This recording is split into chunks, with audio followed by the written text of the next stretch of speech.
Hello, guys, and welcome to the very first episode of the JGI podcast, a channel created by myself to talk about all things football, but there is obviously going to be a main focus on Manchester United as well. Now, we do have a special guest for today, but before getting into things, I just have a quick announcement. To help launch the podcast, we're actually giving away a brand new Manchester United training top. If you want to enter, all you have to do is simply hit subscribe down below and drop a like on the video. The winner is going to be announced on Sunday, and if you want to be in participation, all you have to do is hit subscribe. Now, obviously, Sunday is the day after Manchester United's opening Premier League fixture against Crystal Palace. So hopefully it's going to be a good weekend for us all. But I'm sure that's going to be a topic we're going to talk about today. So that'll lead me on nicely to introduce my first ever guest. Henry, how are you doing, mate? Yeah, not too bad, thanks, mate. Thank you for having me on. Looking forward to it. Yeah, no, pleasure to have you on. Just to let everyone know, in case you don't, this is UtdHenry on Twitter. He's got a big Manchester United following. You got over 20k on Twitter, haven't you? Yeah, something like that. Yeah. So I'll leave a link to all your work in the description. Obviously, everyone go check him out. Show him some support. He does a podcast of his own, so check him out. So obviously, today's topic is going to be Manchester United. And this time of summer, there's nowhere else to start other than the transfer business. We've had a lot of questions in, a lot of rants as well. Obviously, 2 weeks on Monday is when deadline day is. Now, we've only got one player through the door, so it's fair to say that there's more negativity surrounding our transfer business than positivity. Yeah. We may as well start on a positive front. It's the first episode, so I want to get your thoughts on Donny van der Beek. Obviously, we're signing from Ajax, our only signing so far. Were you happy with that signing? Like, are you happy to see him come in, or were you after a new midfielder? Because I think before the summer, we obviously were targeting 3 players, centre mid, a defensive figure, and also a winger. So we do have a midfielder through the door. Are you happy with van der Beek?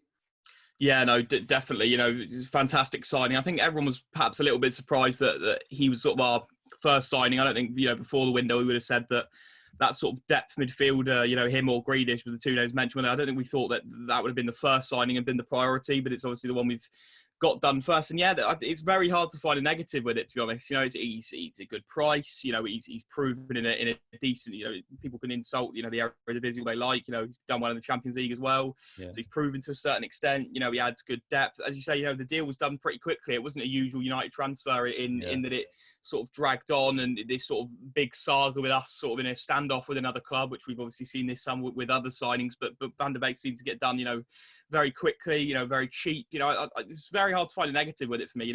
Where he fits in, maybe I think that's the only sort of qualm anyone would have with it. He's not exactly a Matic build of midfielder who's going to sit at the base and provide cover for Pogba and Fernandes. So whether against smaller clubs, Ole wants to go with that midfield three of Van der Beek, Pogba, and Bruno, I'm not sure.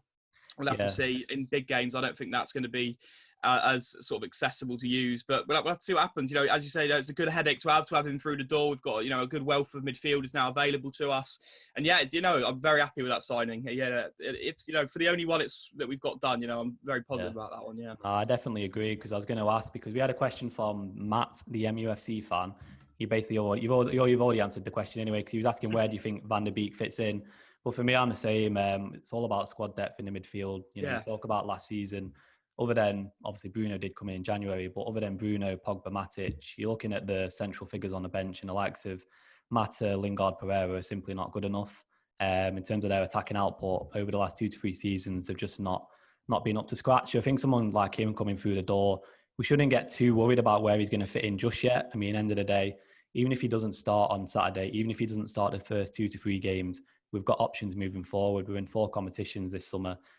So moving forward, obviously, Ole Gunnar Solskjaer wants options in his squad, and I think he's a great addition. I think for me, he's going to be played alongside a little bit next to Bruno. I don't think he's going to be trusted to sit straight away. He might be deployed in a pivot with Pogba in some games, but for me, I think Solskjaer sees him as an advancing figure who's going to get in the final third, get in the box and score goals, hopefully. We've already answered that question. We've got a lot of questions to answer at the end, but already got one ticked off. Thanks for the question, Matt. So obviously Van der Beek is through the door now. Obviously, as I say, that is the only name we've got to talk about. Everything else dominating all the talk is players who could come through the door, and obviously where else to start other than Jadon Sancho.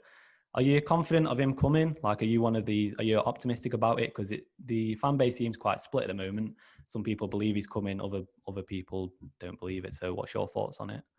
I'm quite pessimistic about it, to be honest. And I think, that's just the sort of the way I am, to be honest, with most things. But it would be, I only have the sort of attitude because it would be a nice surprise, if we do end up getting him. So that's my sort of attitude at the minute. I think it's hard to sort of be optimistic and be, say that the club's reliable with transfers, because we know that's not true. There's been so much sort of incompetence and floundering over transfers for years now. So I think we're sort of used to being a little bit pessimistic about things, especially with sort of the ownership and the transfer market. So I'm on that sort of side of things. But yeah, honestly I don't know where to stand on this. So many conflicting reports. It's obviously been going on for months. We seem to be holding our standpoint at being very bullish about the price we want to pay, and that differs from the price that Dortmund want us to pay. So we'll have to see what happens. They do seem adamant, I think, the club, to try and avoid, pressing the button at the last second, sort of panicking and doing that. So that could cost us. We might end up not getting Sancho because of this sort of bullish, we're not going to pay, in this, especially in this new sort of coronavirus environment, we're not going to pay the money attitude. But I'm on that side of things. But we'll have to see. Anything can happen in the transfer market. We might end up paying the money and getting him. So. It's just such a frustrating situation, because obviously at the start of the summer, I think some fans appreciated, well, maybe not appreciate, but when Ed Woodward came out and said it might not be business as usual. Obviously, when you cast back to March, April, when we were in full on lockdown, nobody had a clue what was going on. So, we all kind of predicted that these big transfers weren't going to happen this summer. But then when we're seeing Leeds United spend 30 million on striker, Aston Villa spending 30 million on Ollie Watkins, it shows that, the pandemic hasn't had as big a financial impact on the market as what we were expecting. So obviously United fans are sitting here frustrated because Manchester United can 100% tomorrow go out and bid 120 million for Jadon Sancho. There's no question about it. Yeah. I think the main thing that is confusing fans is why we're not doing it, because we've been tracking him for a year now. He's not come through the door. And kind of similar to, I think the frustration for me is that obviously when we compare it to Van der Beek, we signed Van der Beek because we couldn't sign Jack Grealish. Jack Grealish was the number one central midfield target, but we looked at him, obviously 80 million asking price because Villa stayed up. That changed the narrative. We went away from him, went for a cheaper option. Now, why with Jadon Sancho have we not pursued other alternatives already? If United do not believe they're going to get him, then why have we stayed in negotiations all this long time? We got the opening game on Saturday. He could have been in and playing for us by then. Are we going to wait till the final week and just pay the money? Because it's just frustration. It's just the transfer recruitment. It's just not well thought out. It's not organised. And at the end of the day, it's Solskjaer and the fans that are getting frustrated because of it. So yeah, I'm the same. I am a little bit optimistic, but again, it's just frustrating. I think that's the word that sums up all United fans at the minute. We just want to see signings come through the door, because this summer was the perfect opportunity for us to capitalise on in my opinion, a productive season last year. Get 3 players through the door, elevate the quality of the starting 11. But again, we're messing about, taking our time. So I presume it's only pragmatic to consider this, but is there any alternatives that you would like to see to Sancho if we can't get him? Well, I was sort of very controversial with this. I know people, obviously it looks now, at time of recording, Gareth Bale's going to Spurs. I'm a massive fan of his, always have been. I still think he's got something to offer. I wouldn't, maybe not on a permanent deal. As you say, we've had this before, and we would sort of Alexis Sanchez, very easy comparison to make with the sort of wages Bale would be on a permanent transfer. But on a 1-year loan, I just don't. I think it's risk free, that deal, to be honest. If we were to have gone and done it. Go and get Sancho maybe next year. If the excuse is coronavirus, and we genuinely have a problem with that, wait a year, get Bale through the door, and then try and get Sancho next summer. Obviously, Bale's now looks as if at time recording that he will be sort of off the market, and apparently we were never sort of in for him. So I don't know really. There's sort of 3 names on there. It's Bale and Douglas Costa and Perisic. I think the 3 that have been mentioned. Maybe Kingsley Coman as well, but. Yeah, no, I'm not so keen on Douglas Costa, to be honest. I'm not really sure he's all that guy. I quite like Ivan Perisic, actually. I really wanted, when Mourinho wanted to sign him, I was very supportive of that. But it's hard though, isn't it? Because you mentioned all them players and they're all kind of in the same bracket, where we can't doubt that if they come into the first team squad, they do bolster our options, and each one of them players have their own qualities. However, in terms of moving forward and building a squad, they're not the kind of transfers. They contradict everything Solskjaer is trying to build. So it's not that fans don't want these players. We're looking for younger options. We want players that we can build a team around. So I think the reasoning behind United not pursuing Bale is logical, because 31. If we are going to sign him permanently, as I say, it goes against Solskjaer's ethos. But it only makes sense if we do sign Sancho. So it's kind of hard, because we're all sitting here where we all want Sancho. But if that's not going to happen, then of course we're going to welcome alternatives. But then a bit of friction online, because if you're saying you're supporting that kind of signing, then people don't want to hear that, but it's frustrating. No. Hopefully we see some developments with Sancho over the next coming weeks, because the right wing spot is 100% a place that needs identifying and strengthening, has done for a few years now. Yeah. And another position which I believe needs strengthening is left back. And to be honest, I'm actually more gutted that we missed out on Reguilon than Bale. Thought he would have been a top-notch signing. Do you see left back as a priority as well? Yeah, definitely. I think, Luke Shaw is someone I've been very critical of in past years. Since lockdown, he's actually been excellent. I think when he got injured, you could sort of see Marcus Rashford was actually a bit affected by not having Luke Shaw there to overlap with him. I think, Brighton away, I think, is a great example of a game where I thought that partnership worked brilliantly down the left-hand side. Luke Shaw making overlapping runs, looking like his old self a bit, to be honest. So, yeah, I've been impressed by Shaw. But that being said, as you say, left-back is definitely a position that he's bolstering. The backup there is Brandon Williams, who, debate over whether he's sort of good enough to be sort of a first team sort of starter and first backup, to be honest. A right-footed left back. I think, the club have got doubts about that as well. Suggestion that if we were to sign left back, he'd sort of be moved over to the right to be the sort of understudy to Wan-Bissaka, which it seems very logical to me to do so. So, yeah, no, definitely need a left back through the door. We'll have to see what happens if we go for. I don't think it's really priority. I think Reguilon was maybe a bit of an opportunity that the club saw and perhaps tried to pursue, and then obviously it hasn't worked out. So we'll have to see. I can't really see us signing left back. I think all our energy is going to be focused solely on Sancho now, unless another opportunity signing pops up. Yeah, see, that was my worry. You see, I did an article for United Report a few weeks ago, and my kind of thinking of it was that I feel like the board are trying to push this narrative where we're so desperate for Sancho. Now, if Sancho comes through the door, we're all going to celebrate and we're all going to be, it's fine. We've got Sancho, we've got the target.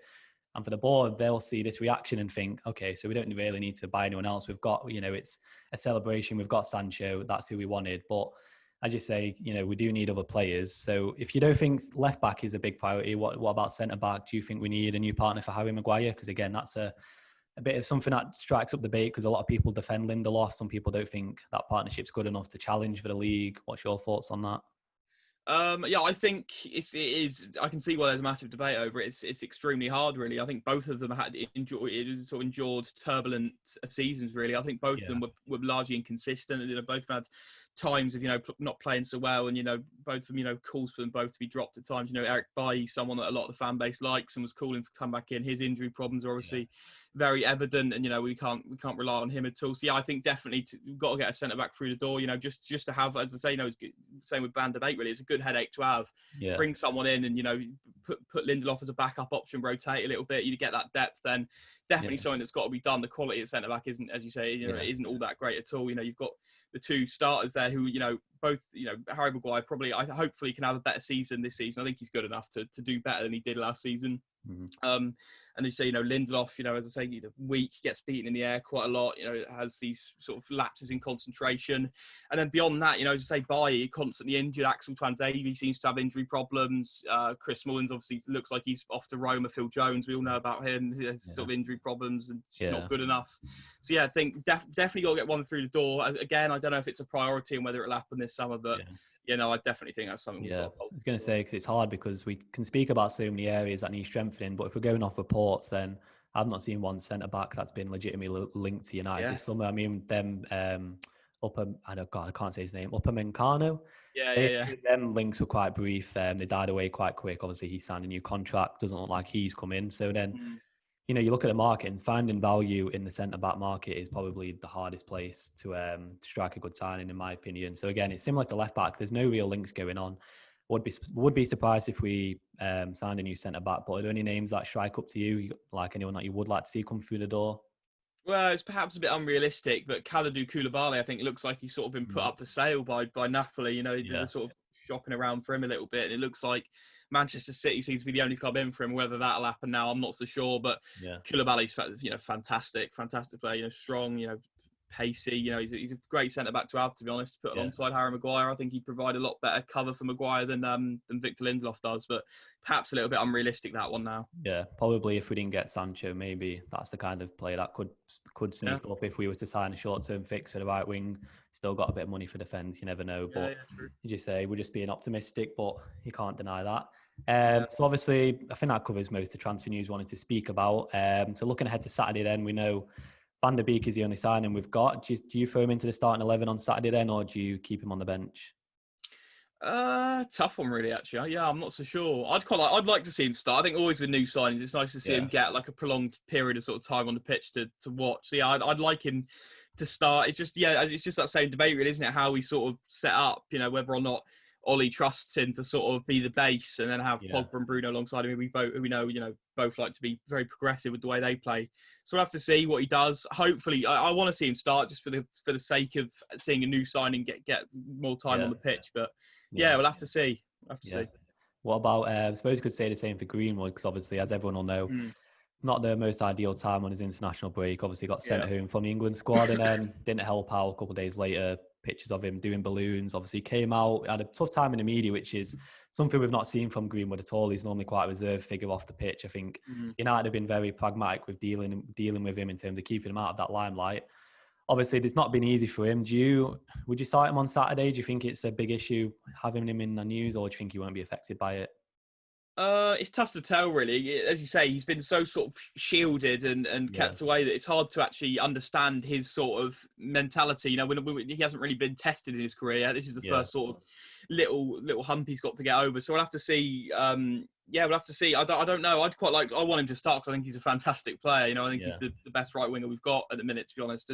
With all due respect to Dan James, who I do like as well but only as a sort of squad player. So, yeah, hopefully it's a good test for him. We'll have to see if he's unaffected or not, whether Ollie, has sort of disciplined him, whether he'll be sort of starting from the bench as a result of that. We'll have to see. I hope he starts because, as I say, he's a fantastic player and I think he'll score goals. And he's in my fantasy football team as well, actually. So that would be good if he could start. Yeah, good. Yeah, I think he will, to be honest. I don't think it'll affect him too much. I mean, not excusing what he did, but obviously it does seem to have breezed over in the media quite quickly. And I think if he has a quick start to the season, it'll be quickly forgotten. And he does seem like he's got a good mentality. I mean, you can't be 18 and already score 15 senior goals in your debut campaign and not have a good mentality. So I don't think there'll be too many surprises with the starting 11. I think we'll see the main front three of Greenwood, Rashford and Martial. Same with Van der Beek. I would like to see him put in. Obviously, there were doubts about Pogba's fitness. I think if Pogba and Bruno are fit, I think Solskjaer will probably opt with Matic, Pogba and Bruno, just because obviously we know they've all formed a strong understanding. And Palace aren't an easy side. It's a tough opening fixture. They obviously beat Southampton in their opening game and did, of course, beat us at Old Trafford last season. So I guess what's your prediction for the game? Are you predicting an opening day victory for us? I think I will. Yeah, I think I can't remember the last time we actually lost on an opening day. I don't know if you can remember when that was. I had the statistic. We've got a good record. I think we've won. It's something crazy. It's like 12 of our last 15. It's something. We've got a good strong opening. Yeah, I think it was Everton, wasn't it? Everton away in 2012 under Fergie. I think Fellaini scored. I think that might be the last one. I can't really remember, but it's quite weird to think that, isn't it? Really, with all the tough times we've had over the years, that we managed to maintain that record. Swansea as well. I think Van Gaal's opening game. Van Gaal. Yeah, you might be right. Actually, I think it was 2-0. Yeah. We'll have to see though. As you say, pretty good record in opening games. I can't see us having too many problems really. Obviously, they've made a couple of good additions. Palace, obviously, Batshuayi's back through the door, and Eberici Eze, I think that's how you pronounce his name. He's come in. He's a good player. Obviously, did really well in the championship. So I think we'll do well enough. If you want a score prediction, I'll say 2-0 United. Yeah. That brings me on actually, because obviously you're predicting a clean sheet there. Forgot to ask you. So talking about selection dilemmas, I don't think there's too many, but between the sticks, who do you go for, Dean Henderson or David De Gea to start off the season? I go David De Gea, to be honest. I think he's and as you say, he had a very sort of poor season for him, for his standards, the past couple of years, especially last season. A lot of doubts now. Dean Henderson doing really well at Sheffield United, sort of putting pressure on. That was that sort of agenda being created of sort of De Gea versus Henderson, pitting them against each other and comparing them. But I think De Gea's done enough to warrant a start on at least the opening day. He should be the sort of the man to start in goal. And then if he makes mistakes and such, then it should be changed. But I think for the start of the season, I think there's no doubt that De Gea should be the man to start in goal. I was going to say, how do you feel about having two number one goalkeepers? Because on the top of my head, I don't think I've ever really known a Premier League team to have two top quality number one people fighting for that number one spot. So, because obviously you say there about De Gea, if he makes a mistake, then Henderson will be brought in. Do you think that's, I don't know, I think it just worries me a little bit because I don't want my goalkeeper worrying about one mistake, because if it's a case of one mistake, bring him out, then I'm a bit worried that a bit of instability can be caused there. Maybe it'll knock both players' confidence. But Are you happy with that, having two number ones fighting for the spot throughout the season? Well, no, I completely understand your sort of your worries with that. I can see, you know, exactly what you're talking about there. You know, you talk about your sort of stability of your back four and your goalkeeper. You want them to be largely unchanged. You don't want to be sort of rotating those every game or every couple of games or even every 5 games. You want a really strong and sort of stable, you know, back as I said, back four and goalkeeper. So yeah, no, I completely understand your worries with that. It's going to be interesting to see, you know, how much, you know, leeway Solskjaer gives, you know, as you say, how many mistakes he'll allow and how many sort of what will warrant someone being dropped to swap for the other. You know, who's going to start in the cup competitions as well, we don't know. Obviously, Sergio Romero is still at the club, whether he'll take cup competitions, whether that will be sort of Dean Henderson or you know, it might be De Gea by that point if he's become the second goalkeeper. Yeah, it's going to be interesting. We'll have to see what happens. It's good that I think Henderson can learn a lot off David De Gea. Obviously, a fantastic goalkeeper in his years at the club. He's got a lot to sort of learn in that sense. And also, yeah, it'll be interesting to see how it goes. As you say, not really been trialled and sort of tested at any big clubs in the past. So yeah, we'll have to see, and you know, hopefully they can just sort of push each other to their best and learn off each other. So yeah, well, it'll be an interesting battle, definitely, and I suppose to some extent, having that squad competition, we can see the positive sides of it. So yeah, I think I'm the same with you. I'm hoping for a strong start from United on Saturday. I'd like to predict a 2-0 victory, clean sheet. That'd be nice. So yeah, I'm confident. Obviously, Palace do pose a threat, and the system they do play is kind of our nightmare, really, in terms of sitting back resilient and then hit us on the counter. But I think we've got enough quality at the moment to beat them on the opening day. Hopefully, Van der Beek can feature as well. So yeah, I'm with you on that. I think we'll hopefully start the weekend off right. No doubt this will be clipped up when we get beat, but we'll see what happens. But yeah, so obviously covered the game. So we've just got a couple of Twitter questions that have been sent in by the followers. We can both tackle them now. Yeah, cool. So a good one to start off with from TK24. It just simply asks, what's your realistic expectations for the season? He predicts 4th, but it'll be a struggle. What's your thoughts? What's your early season predictions? I think 4th is close. I think we can still finish 3rd. I think Chelsea. I know a lot of people have been sort of extremely magnanimous with their comments about their transfer window, and you know, you can see why. They've spent a lot of money, they've bolstered a lot of positions, they've done basically everything they could do in the transfer market, really, with that hangover from their ban. Obviously, they've brought in some really good players. You know, Thiago Silva's a fantastic coup for them, brilliant player to bring in. Obviously, everyone knows the other players they've brought. You know, Werner, Havertz. I've got doubts about, you know, how quick they're going to gel in. You know, you can sort of see that with sort of Havertz. I think his sort of debut was not as positive as people might have thought. So I think we can still say ahead of Chelsea. I think they might have some sort of teething problems with this all new sort of. They've brought in a lot of players. You know, it's going to take a minute for them to sort of bed in. We might see some inconsistency with their results because of that. You know, still doubts around, you know, Frank Lampard and how he'll do sort of as Chelsea manager, really. So we'll have to see. I think hopefully we can finish 3rd, but as you say, you know, as that follower said, you know, 4th might be a better place if Chelsea sort of signings do betting quickly. Yeah, I'm with you. I mean, it's hard because obviously we are only discussing this before the transfer window closes, but as of right now, I don't think we're going to find many United fans predicting us to finish above 3rd. Not that I don't think we believe we can't, but obviously this summer was all about trying to get players in to elevate us, to take us to that next step. But I can't predict us that we're going to break into the top 2 this season, looking at the transfers we've made. I do honestly really feel for Solskjaer. I think at the start of last season, you wouldn't have found any football fan or pundit that would have predicted United to finish above 3rd last season. So to some extent, he couldn't have actually done better in the league. And as I keep saying, this summer was all about investing and progressing Solskjaer's 11. It's not happened. So as I say, I'm the same with you. I think at the end of the day, realistic expectations got to be top 4. But if we're talking about closing it up on City and Liverpool, we need Sancho to do that. So yeah, I'm the same as of right now. Third optimistic, but as I say, the board are leaving us out to dry at the minute.